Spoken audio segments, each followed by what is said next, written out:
আমার আপনার জবান বন্ধ, স্টপ। আমার আপনার পক্ষে কিয়ামত পর্যন্ত ওই দুরূদ শরীফ আল্লাহর কাছে তওবা করতে থাকবে। সুবহানাল্লাহ। আল্লাহ তাআলা বলেন শুধু তাই নয়, ও দুরূদ শরীফ তুমি শোনো, তুমি একটা মুখ দিয়া আমার বান্দার জন্য ইস্তেগফার করবা। আমার বান্দার জন্য তোমার এত মায়া এত টান, আমি আল্লাহ তোমাকে একটা পুরস্কার দিলাম। বলে কি পুরস্কার দিলেন? বলে এই মুহূর্তে তুমি একটা জবান দিয়ে একটা মুখ দিয়ে আমার বান্দার জন্য ইস্তেগফার করব, এখানেই থেমে থাকবা না, তোমাকে আমি আল্লাহ পাক রব্বুল আলামিন 10,000 মুখ দান করলাম। আর এই 10,000 মুখ দিয়ে কিয়ামত পর্যন্ত আমার বান্দার জন্য ইস্তেগফার করতেই থাকবা। চিৎকার মেরে বলেন সুবহানাল্লাহ। এবার দুরূদ শরীফ বলে আলহামদুলিল্লাহ। আল্লাহ তাআলা বলে আবার তুমি আলহামদুলিল্লাহ বললা কেন? বলে আপনার শুকরিয়া আদায় করছি। আপনি তো কইছেন নিয়ামত পাইলে শুকরিয়া আদায় করতে হবে। আমারে যে 10,000 মুখ দিবেন, এটা নিয়ামত নাকি আল্লাহর শাস্তি? নিয়ামত না? এই নিয়ামতটা পাওয়ার পরে আমি আল্লাহ পাক রব্বুল আলামিনের কাছে বলি, হে আমার মালিক আল্লাহ, নিয়ামত পেয়ে আমি খুশি হয়ে আল্লাহ পাক রব্বুল আলামিন এই জন্য একবার পড়লাম আলহামদুলিল্লাহ। আমার আল্লাহ তাআলা বলে আলহামদুলিল্লাহ যখন পড়ছো, এই আলহামদুলিল্লাহ পড়ার কারণে তোমার 10,000 মুখের ভিতরে একটা মুখে একটা জিহ্বা ছিল। এবার আমি আল্লাহ তাআলা তোমার 10,000 মুখের ভিতরে একটা মুখের ভিতরে 10,000 করে জিহ্বা দান করলাম। বাড়ছে না কমছে? বাড়ছে না কমছে? কত বেশি? এবার 10,000 মুখের ভিতরে যদি একটার মধ্যে 10,000 করে জিহ্বা দেয়, কয়টা হবে? 1 কোটি হয়েছে না? 1 কোটি হয়েছে নি? এবার 1 কোটি জবান দিয়া জিহ্বা দিয়া তুমি ওই বান্দার জন্য শুধু ইস্তেগফার করবা, শুধু দোয়া করবা। কার জন্য আপনাদের কাছে জানতে চাই? কার জন্য? হ্যাঁ, যে দুরূদ শরীফ পড়ছে তার জন্য। কথা খেয়াল করে শুনবেন। আমাদের দেশে খাজুর গাছও কি দেয়? হাড়ি দেয়, গড়ি দেয়, কলস দেয়, কত কিছু দেয়, মানে দিয়ে পাত্র দেয় একটাই। এটার নাম বিভিন্ন জায়গায় গেলে এটা রূপ পাল্টায়। কথা কোন ঠিক কিনা? কত কষ্ট করে খেজুর গাছটা লাগাইলাম, একটু বড় যখন হয়েছে, মোটা তাজা যখন হয়েছে, তার গলায় ছুরি লাগছে। কথা কোন ঠিক কিনা? বলছে আরাম যদি পাও আরামের মধ্যে থাকো, কষ্ট যদি পাও কষ্টের মধ্যে থাকো। তবে একটা কথা মনে রেখো, কষ্টের পরে শান্তি আছে, আবার শান্তির পরে কষ্ট আছে না? না। বলে কেমন কষ্ট? বলে খেজুর গাছটা যখন মোটা তাজা হয়েছে, এবার এটাকে ধারালো ছুরি দিয়া তার গলাটা কি করো? কাটে। শুধু এক কূপ দিয়ে কাটে নাকি এটাতে আস্তে আস্তে আস্তে আস্তে ফিনিশিং ফিনিশিং কি করে কাটে? ফিনিশিং করে কাটে। আমনের চললে কেরম লাগবো? গালটা ধরে ছানছে। সেলুন যাইয়া দয় তারা আন্দি কুন্দি চোখ বন্ধ করে দিয়ালাম, গাল মুখ চোখ নাক যা আছে ধর এডি তোর, ফালিশ কর বানিশ কর, যেমনে পারো সেমনে কর। সেলুন যাইয়া। কথা কোন ঠিক কিনা? আর ঠিক নেই। এই মুহূর্তে যদি এতে গলা খোঁজ দেয়, দেহার মতন কোন সুযোগ আসেনি। কানে খোঁজ দেয়, কোন দেহার মতন সুযোগ আসেনি। তো আল্লাহ তাআলা বলেন কোরআন হাদিসের আলোচনার মধ্যে যখন যাইবা, ওই খেজুর গাছের মতন একটু চিন্তা করবা। কার মতন? কার মতন চিন্তা করবা? খেজুর গাছের মতন চিন্তা করবা। কিভাবে চিন্তা করবা? তুমি যখন কোরআন হাদিসের মাহফিলে বসেই গেছো, একবার বসার পরে তোমার চোখ, তোমার মুখ, তোমার ব্রেন, তোমার কান, তোমার নজর, তোমার আকার, তোমার অঙ্গীকার, তোমার ভঙ্গিমা, সবকিছু তুমি বক্তার দিকে দাও। কার দিকে?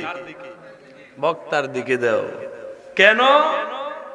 বলে এত কষ্ট করে খাজুর গাছটারে চললাম, অনেকটা জায়গা নিয়ে চলার পরে, এটাকে কাটার পরে নিচি দিয়া দাগ দেয়, কথা কোন ঠিক কিনা?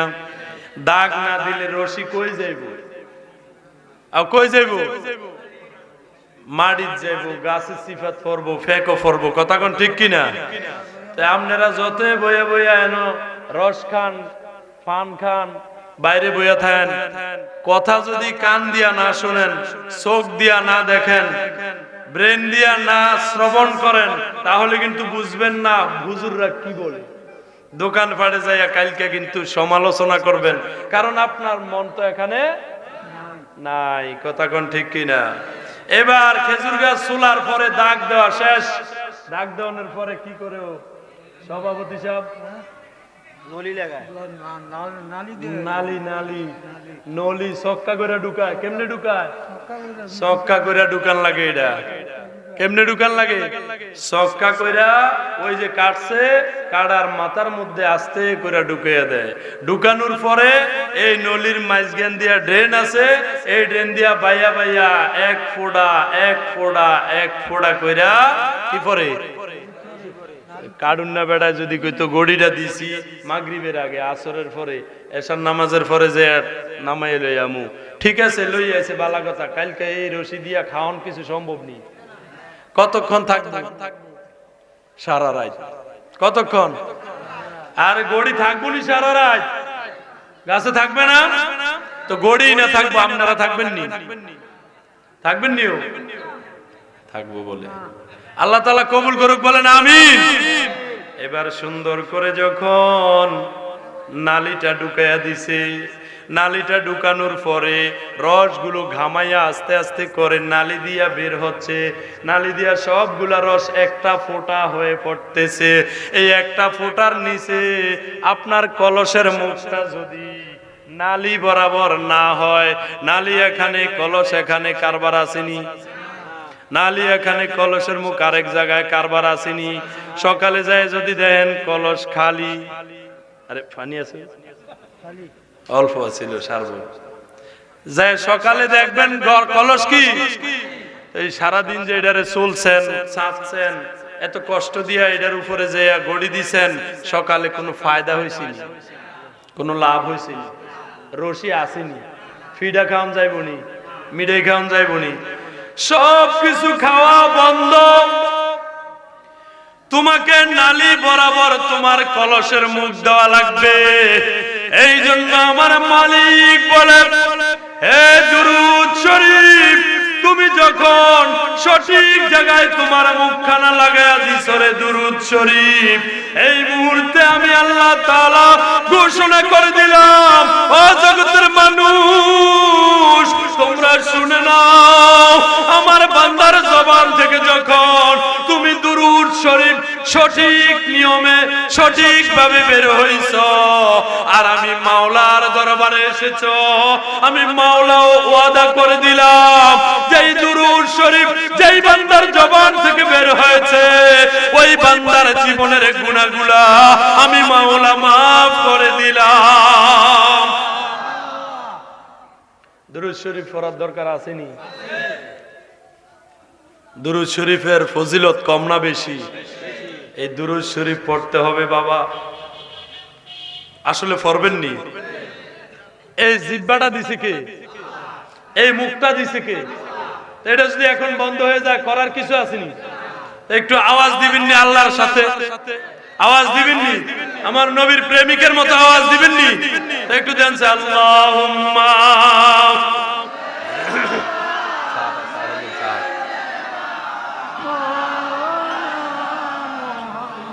ওয়ালা আলে।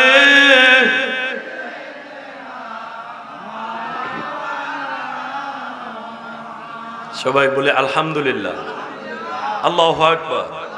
আমরা নবীর মহব্বত চাই কি চাই না? কে কে চান নবীর মহব্বত? দুই হাত তুলে দেখেন। নারায়ে তাকবীর, নারায়ে তাকবীর, নারায়ে রিসালাত, আহলে সুন্নাত ওয়াল জামাত। হাত নামান। এবার কোন মা বাবার খেদমত চাই কি চাই না? মা বাবার খেদমত দরকার আছে না নাই? আহারে মা বাবার সাথে তো সন্তানেরা আজকে যেই দুর্ব্যবহার করে, আছে না নাই?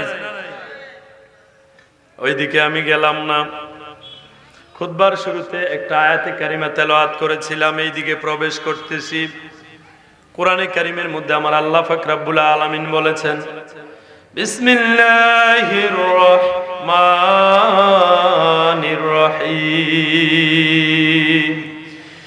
ইন্নাল্লাযীনা আমানু ওয়া আমিলুস সালিহাত কানাত লাহুম জান্নাতুল ফিরদাউসি নুজুলা। আল্লাহ পাক রব্বুল আলামিন পবিত্র কোরআনে কারীমের মধ্যে বলেন, ইন্নাল্লাযীনা আমানু, নিশ্চয়ই যাহারা ঈমান এনেছে, নিশ্চয়ই যাহারা ঈমান এনেছে। আমরা এখানে সবাই ঈমানদার কিনা? ঈমানদার নি। ঈমানদার যারা মাহফিলে যাবে তারা, ঈমানদার যারা মসজিদে যাবে তারা, ঈমানদার যারা নামাজ পড়বে তারা, ঈমানদার যারা নবীর দুরূদ পড়বে তারা। ঈমান নাই যাদের, বেঈমান যারা পূজায় যাবে তারা। কথা কোন ঠিক কিনা? বেঈমান যারা মেলায় যাবে তারা।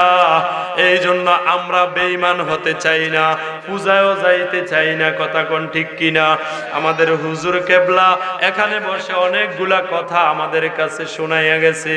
আমাদের মতন লম্বা পাঞ্জাবি জুব্বা পরে তারা মন্দিরে যায়া পূজার সামনে যায়া মুনাজাত দিছে। কথা কোন ঠিক কিনা? এখন এই সমস্ত মানুষগুলো কি ঈমানদার আছে না মুনাফিক হয়ে গেছে? মুনাফিক হয়েছে না? এখন আল্লাহ পাক রব্বুল আলামিন বলছে ঈমানদার হতে হবে। কি হতে হবে?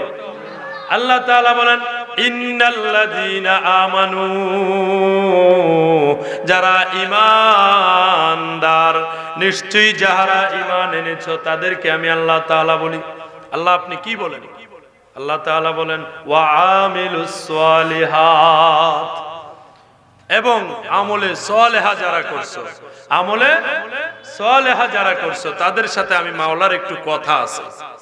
আল্লাহর সাথে কথা কইতে রাজি আছেন না নাই? একটু দুরূদ শরীফ পড়েন, সালাতুন ইয়া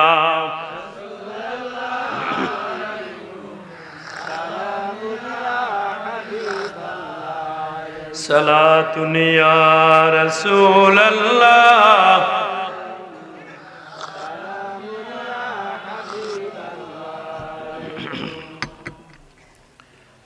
আল্লাহর সাথে কথা বলতে রাজি আছেননি? এখন আল্লাহর সাথে কথা হবে। কার সাথে? আল্লাহর সাথে কথা হবে। তা আল্লাহর সাথে যদি কথা বলতে চাই, আল্লাহর জান্নাতে যাইতে হবে। কোথায়? আল্লাহর জান্নাতে যাইতে হবে।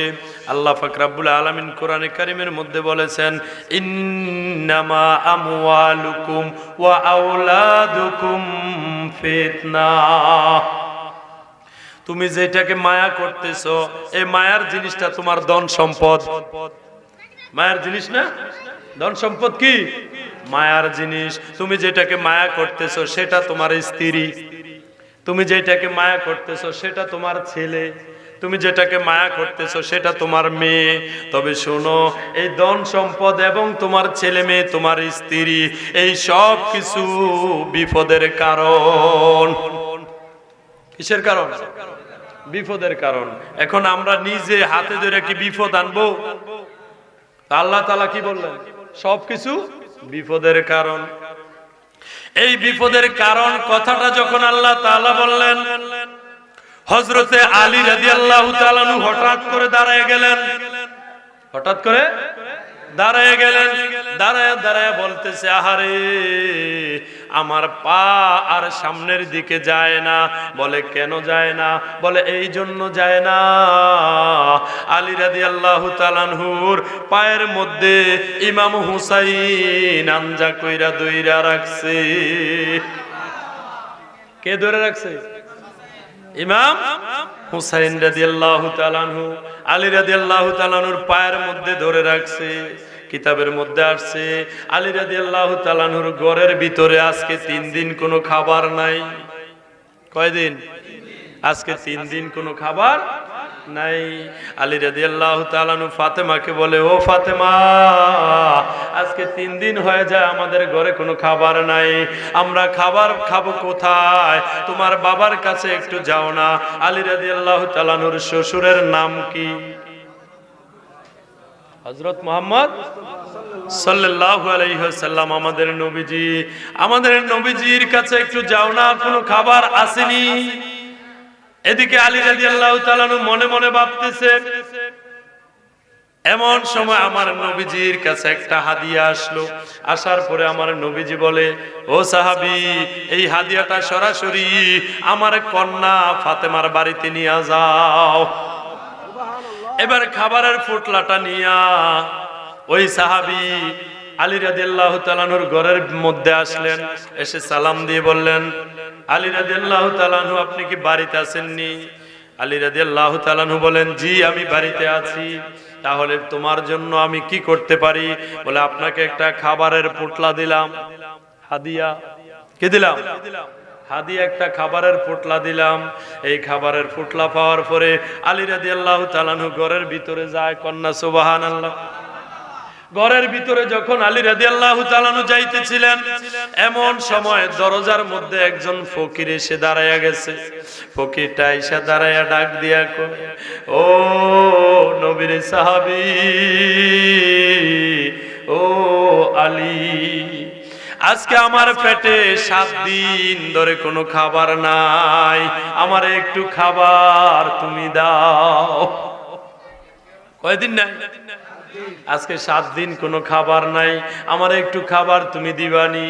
আলী রাদিয়াল্লাহু তাআলা আনহু বলে, আহারে, 3 দিন আমার ঘরে কোনো খাবার নাই, আজকে 3 দিন পরে যাও একটা খাবারের হাদিয়া পোটলা পাইলাম।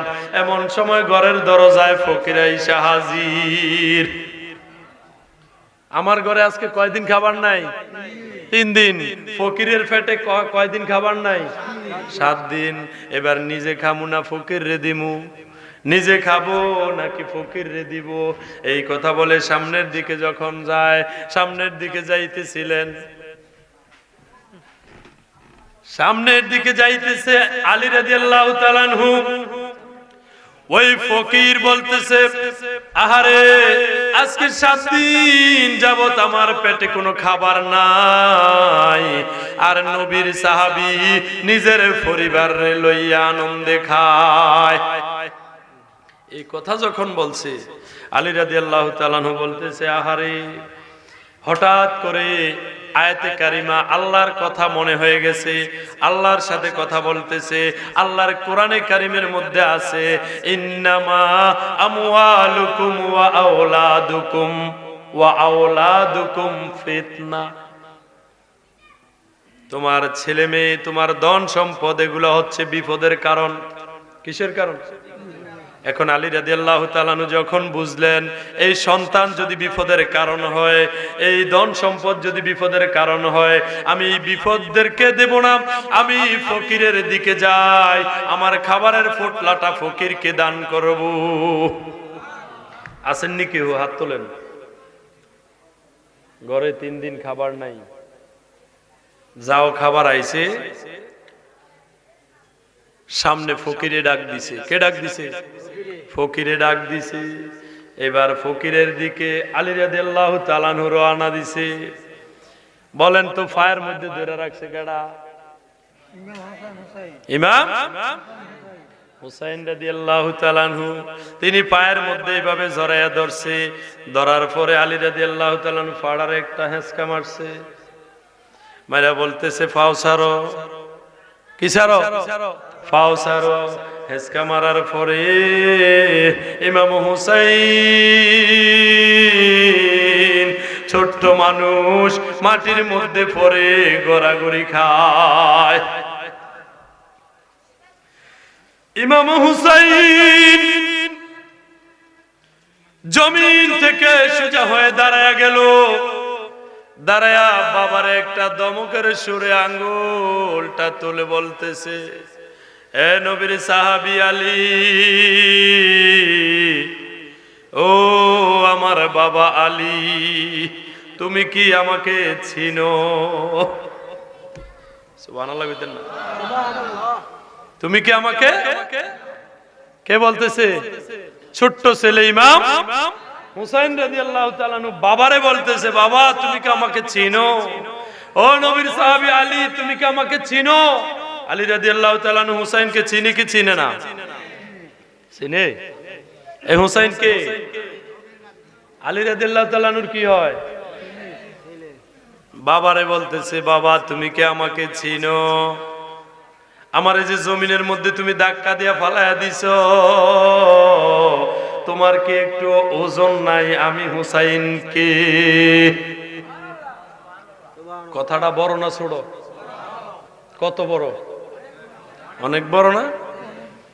হুসাইন ছোট্ট মানুষ, বাবারে বলতেছে জমিন থেকে দাঁড়ায়া, ও বাবা তুমি কি আমাকে চিনো?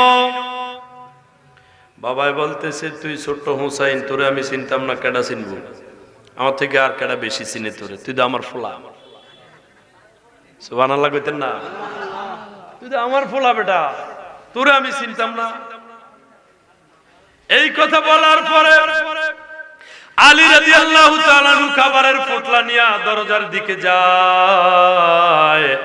কোরআন হুকুম করে, যাও দরজার দিকে। আর আলী রাদিয়াল্লাহু তাআলা আনহুর সন্তান ইমাম হুসাইন রাদিয়াল্লাহু তাআলা আনহু আঙ্গুল তুলে বলে, বাবা তুমি কি আমাকে? এটা কি দমক না? দমক না? দমকের সুরে বলতেছে, বাবা তুমি কি আমাকে চিনো নাকি? আমি কে? এমন সময় আলী রাদিয়াল্লাহু তাআলা আনহুর মনের মাঝে অনেকগুলা প্রশ্ন হামাগুড়ি খায়। আলী রাদিয়াল্লাহু তাআলা আনহু সহ সমস্ত সাহাবায়ে কেরাম সহ আমার নবীর সামনে বয়ান করতেছে নবীজি। সকল সাহাবীরা নবীর সামনে এইভাবে বসে আছে, বসে বসে সাহাবায়ে কেরাম আলোচনা শুনতেছে। আর বক্তাটাকে, বক্তাকে আমার নবী, নবীজি, কন্যা সুবহানাল্লাহ। নবীজি বয়ান করতেছে, সাহাবায়ে কেরাম শুনতেছে। আমাদের কুফাল ফোরা, আমরা সাহাবী হতে পারলাম না, নবীর আশেক হয়েছি, নবীকে দেখলাম না, নবী নবী বলে কান্দি, কিন্তু নবীজিকে আজ স্বপ্ন যুগেও দেখলাম না। নবীকে দেখতে মন চাই কি চাই না? নবীর আশেক হতে চাই কি চাই না? নবীর প্রেমিক হতে চাই কি চাই না? আমার নবীর আশেক হইলাম, কিন্তু নবীকে এখনো স্বপ্নেও দেখলাম না। নবীজি সাহাবায়ে কেরামদেরকে নিয়ে এইভাবে ওয়াজ করতেছে। ওয়াজের মধ্যখানে ইমাম হুসাইন রাদিয়াল্লাহু তাআলা আনহু একটা দৌড় দিয়া আমার নবীজির কোল মুবারকের মধ্যে বসে গেছে। আর জোরে কর না, সুবহানাল্লাহ। কই বসে? কোলের মধ্যে বসে। বৈশা দেখতেছে, আহারে নবীর সামনে আরেকটা ব্যক্তি নামাজের শুরুতে আমার নবীর হাঁটুর সাথে হাঁটু মিলাইয়া বৈশা বৈশা কি কথা জানি কয়। সাহাবায়ে কেরাম এখানে বসা, নবীজি এখানে বসা, নবীজির সামনে আরেকজন লোক বসে বসে নবীর সাথে কথা বলতেছে। এবার ইমাম হুসাইন কয়, নানার কোলের মধ্যে বসছি, আমিও জানি আমাদের ঘরে আজকে কয়দিন খাবার নাই, আজকে 3 দিন আমাদের ঘরে খাবার নাই। নানার কাছে যদি খানা থাকতো, ওরে নানার কাছে যদি থাকতো খানা, আমারে ফালাইয়া নবীজি ফারতনি খাইতো। অতএব বুঝা গেল আমার নানার কাছে কোনো খানা নাই। এই কথা বলে ইমাম হুসাইন রাদিয়াল্লাহু তাআলা আনহু নবীর সামনে যেই ব্যক্তিটা বসা, ওই ব্যক্তির কোলের মধ্যে লাফ দিয়া যায়া বসছে। আর জোরে কর না। শুধু বসছে তাই নয়, ওই ব্যক্তির দাড়ির ভিতরে আঙ্গুল ঢুকিয়ে দিছে। সুবহানাল্লাহ কইতেন না? দাড়ির ভিতরে আঙ্গুল ঢুকিয়ে দিছে। ঢুকিয়ে দিয়ে বলতেছে, এই তোমাকে তো মক্কা এবং মদিনায় কখনো দেখি নাই। আমার নানার যে সাহাবীরা আছে, এই সাহাবীদের সাথে তোমাকে তো আর কখনো দেখি নাই। তুমি কোত্থেকে আইছো? তবে তুমি যেহেতু অপরিচিত, তুমি যেহেতু অপরিচিত, আজকে আমি নবীর সাহাবীদের কাছে যাব না, আমার নানার কাছেও যাব না, তোমার কাছে আসলাম, তোমার দাড়ির মধ্যে আঙ্গুলগুলা ঢুকিয়া ধরলাম। যদি তুমি আমারে খাবার না দাও, তোমার দাড়ি আমি ছাড়বো না। এটা আলী রাদিয়াল্লাহু তাআলা আনহু কি করতে আছে? চিন্তা করতে আছে, ব্রেনের মধ্যে ঘুরতে আছে। আলী রাদিয়াল্লাহু তাআলা আনহু কয়, ইমাম হুসাইন নবীর কোল থেকে ওই ব্যক্তির কোলের মধ্যে যায় বলতেছে, যদি তুমি আমারে খাবার না দাও, তাহলে তোমার দাড়ি আমি ছাড়বো না। ওই ব্যক্তিটা বলতেছে, আহারে, আমার কাছে কোনো খাবার নাই। কি নাই? আমার কাছে কোনো খাবার নাই, আমি তাকে খাবার দিব কোত্থেকে? ইমাম হুসাইন রাদিয়াল্লাহু তাআলা আনহু খাবার না দিলে দাড়ি ছাড়বে না।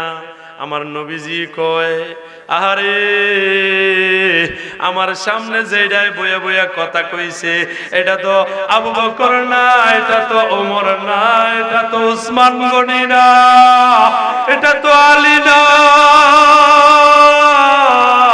এটা তো আমার কোন সাহাবী না, এটা সরাসরি আল্লাহর ফেরেশতা জিবরাইল।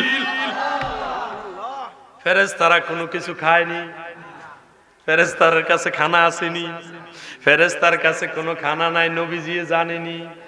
আমার নবীজি কয়, আহারে, যার কাছে যাইয়া দাঁড়ি আঞ্জা কইরা ধরছে, হুসাইনেও কোনো সারার পাত্র না, না দিলে সারা সারি নাই, দেওনে লাগবে। নবীজিও টেনশন করতেছে, ওই ফেরেশতা জিবরাইলও টেনশনও হইয়া গেছে, খানা দিমু কোত্থেকে হুসাইন রে?